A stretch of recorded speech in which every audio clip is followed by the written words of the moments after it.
So this is a graph of fertility, or the number of babies per woman in the United States over the past century. And I'm going to use this graph to try to explain to you what the baby boomers have done to us.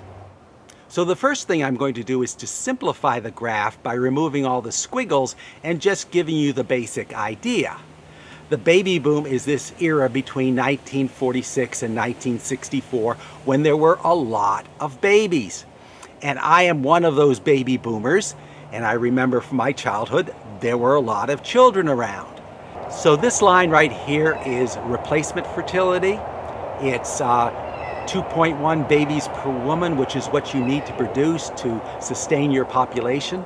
The baby boom quickly petered out in the 1960s because we had more advanced forms of birth control, and women became liberated to work in the workforce. So they had less time to have babies.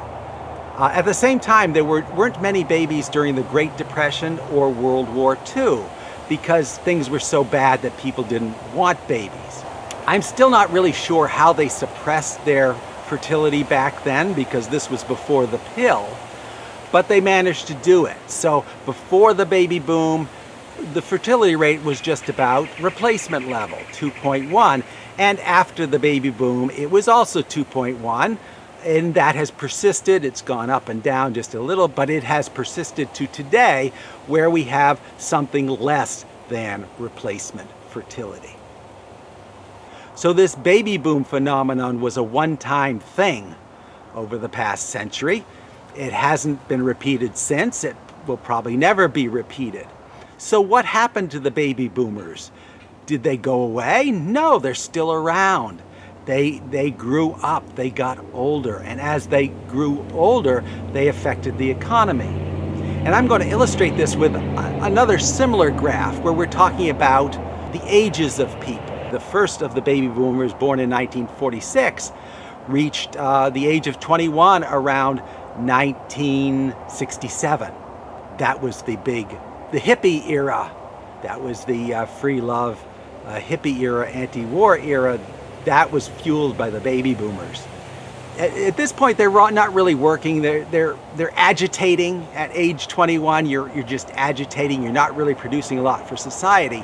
But after they got through their youthful period of protesting the war ended, then they got down to the business of making money.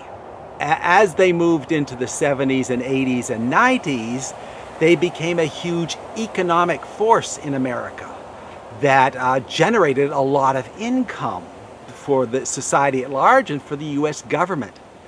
This period of the late 20th century is known as our demographic dividend. It's sort of like winning the lottery, and it happens only once. As you go from high births to low births, you've got this golden age when everything economically is good because you have a lot of workers. You have a huge workforce, and because they're not having babies, you don't have many dependents, which is the people, the children who aren't producing anything, who are just absorbing resources. At the same time, since there weren't many births before the baby boom, you don't have a lot of old people to take care of. So during our demographic dividend period, we had the best of all possible worlds, and this is what fueled America's growth. Imagine what happened in the 70s or 80s to all of these children. Well, they all needed places to live, so we built new housing for them, and we had this huge building boom when we created new apartments, new homes, all sorts of things that you need for a growing population, new restaurants, new shopping centers, new roads to hold all the cars. So we had this boom period where everything was being built, and it was a great time for America, and a great time for the world because much of the world is going through this same kind of cycle. Then what happens? We see these baby boomers getting old. And if you were born in 1946, you are reaching retirement age just about 2011. 46 plus 65 is 2011. And that's when the baby boomers start to retire. And this has multiple effects on the economy. Number one, these retirees are starting to draw on their pensions. They're starting to draw on government programs for old people. Back during our golden age, there weren't many old people, so the government felt free to give away a lot of things to old people, like free health insurance called Medicare and a pension system called Social Security. And it all would have worked if we had the same proportion of old people now as we have back then, but now we have a huge proportion of old people, and they're moving out of the workforce. They're no longer generating income, no longer generating taxes, and they're drawing on taxes. And the second thing is they're not buying things anymore. They don't need to buy a new house. They're downsizing their homes. They're not buying new cars. They're not buying new clothes. They're not trying to impress anybody. They're just trying to live as long as they can. And to do that, you want to conserve your resources because you don't know how long you're going to live. So these baby boomers were once a boon to the American economy, are becoming a drain to the American economy. And that's going to go on for the next 20 years or so, because first of all the baby boomers have to retire. The baby boomers who were born around 1964 are going to be retiring around 2029. So at about that time, we're going to hit the peak, the maximum of our costs for Social Security and Medicare, and the maximum of our losses from people not buying stuff.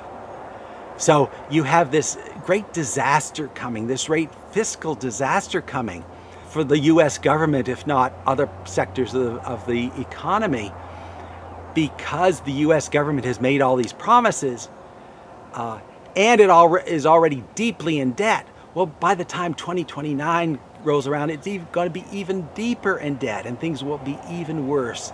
And this can only end in a great calamity, a great collapse, because America cannot support all the things that it has promised to its old people, and it cannot support all the debts that it incurred during the happy times.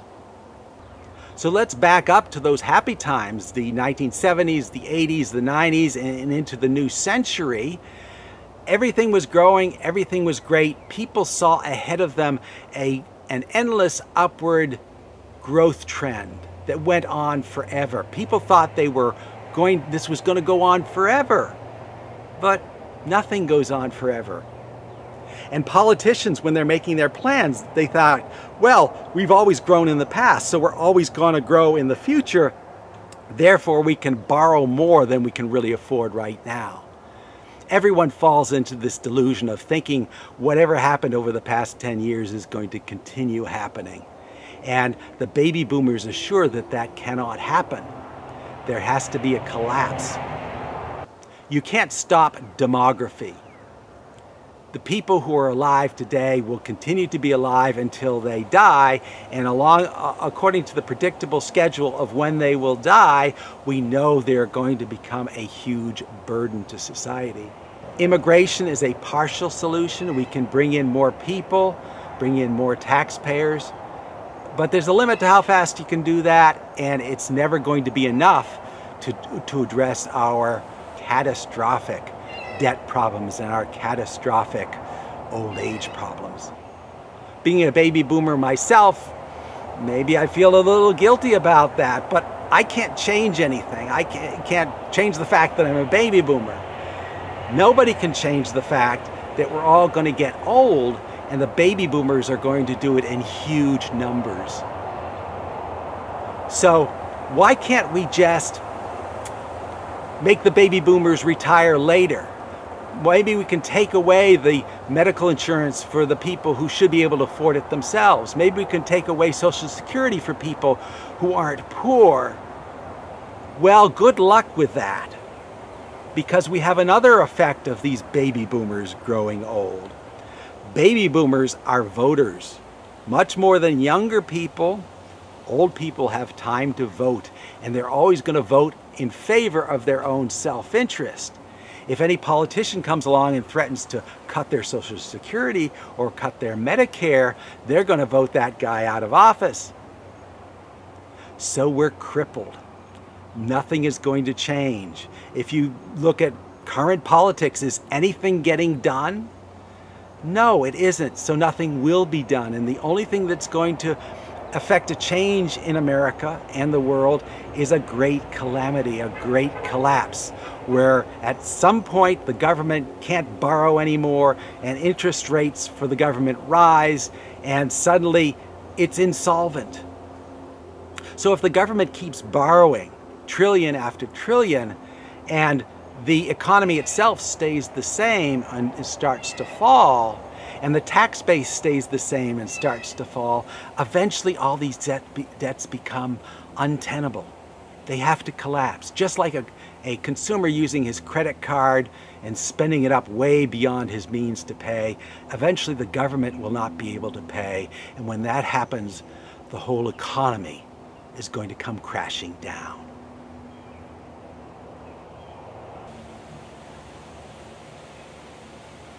Okay. That's it. Sun is going down. Clap.